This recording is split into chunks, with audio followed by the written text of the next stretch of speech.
حضرت سخی لال شہباز قلندر علیہ رحمت کے متعلق آپ نے استفسار کیا، تو بظاہر کہنے کو تو حضرت سخی لال شہباز قلندر ایک درویش، ایک فقیر ہیں، اور جو ان کا عمومی تعارف ہے وہ یہی ہے، اور ان کا مزار اقدس سیون شریف میں ہے، سندھ میں موجود ہے، اور ان سے منسوب کچھ ایسی مافوق الفطرت کرامات منسوب کی گئی ہیں جن پہ مختلف اوقات میں بڑے سوالات اٹھائے جاتے ہیں۔ لیکن میرے پاس جو حضرت سخی لال شہباز قلندر رحمۃ اللہ علیہ کا تعارف ہے وہ ان کا خصوصی تعارف ہے،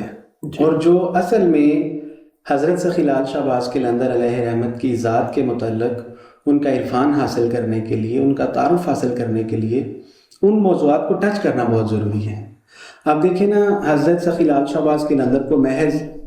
ہم ایک فقیر ڈکلیئر کر دیتے ہیں، یا ایک صوفی ڈکلیئر کر دیتے ہیں، یا ایک درویش ڈکلیئر کر دیتے ہیں، اور ان سے محض اپنی روحانی یا اپنے عقیدت کے رشتے کو جوڑ لیتے ہیں۔ لیکن حضرت سخی لال شہباز قلندر کی زندگی جن مسائل پر جو ان کی تحریک تھی وہ کس طرح گزری، ان کے کلام پہ جب ہم گفتگو کرتے ہیں تو ہمیں معلوم ہوتا ہے کہ حضرت سخی لال شہباز قلندر یہ محض کوئی ایک درویش یا فقیر یا کوئی ایسا مجذوب قسم کے آدمی نہیں تھے،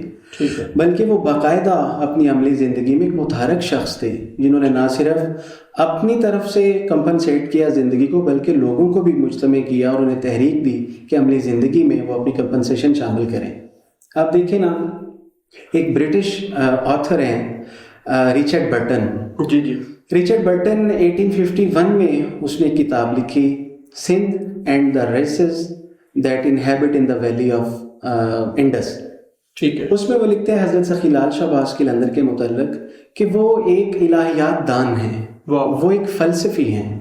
وہ ان کے متعلق ان کو ایک گرامر دان کہتا ہے، لغت دان کہتا ہے، ان کو صاحب زبان کہتا ہے، اور اس کی یہ ریسرچ ہے کہ حضرت سخی لال شہباز قلندر نے جو کتب مرتب کی تھی وہ مدارس میں پڑھائی جاتی رہیں، جس میں باقاعدہ اس نے ان کے نام ان کتب کے لکھے ہیں۔ اچھا ڈاکٹر صاحب، میں قطع کلامی کر رہا ہوں، اچھا یہ تعارف ہمارے جو مسلم دانشور ہیں ان کی طرف سے کیا ملتا ہے یا نہیں ملتا، یا یہ ہمیں برٹش سائڈ سے ہی ملا ہے؟ نہیں، صرف برٹش نہیں، میں ایسے ہی کر رہا ہوں۔ اس کے بعد ولیم ہیوز ہے، اس کے بعد ڈاکٹر ہرومل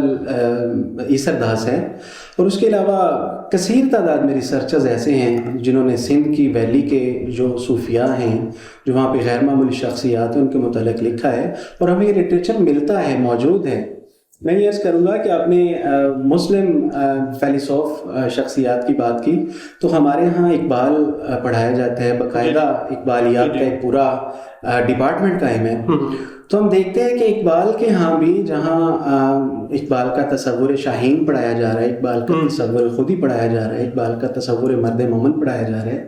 اقبال کے ہاں شاہین کا لفظ پورے کلام میں محض 11 مرتبہ بس۔ ہاں جی، لیکن ہمارے ہاں تو ایسے جیسے، اور اگر شاہین اور عقاب وغیرہ شامل کر لیں تو آلموسٹ ہم کہتے ہیں کہ 70 فگر بنتی ہے ارد گرد۔ ٹھیک ہے،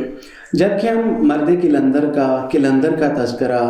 فقر کا تذکرہ، تو یہ تعداد تصور شاہین سے کہیں زیادہ بڑھ جاتی ہے، اور ہم نے فوکس تو کیا اقبال کے تصور خودی پر۔ کیوں نہیں اقبال کا تصور قلندر پڑھایا جاتا؟ جیسے وہ کہتے ہیں قلندر جز دو حرف لا الہ کچھ بھی نہیں رکھتا، ایک مرد قلندر نے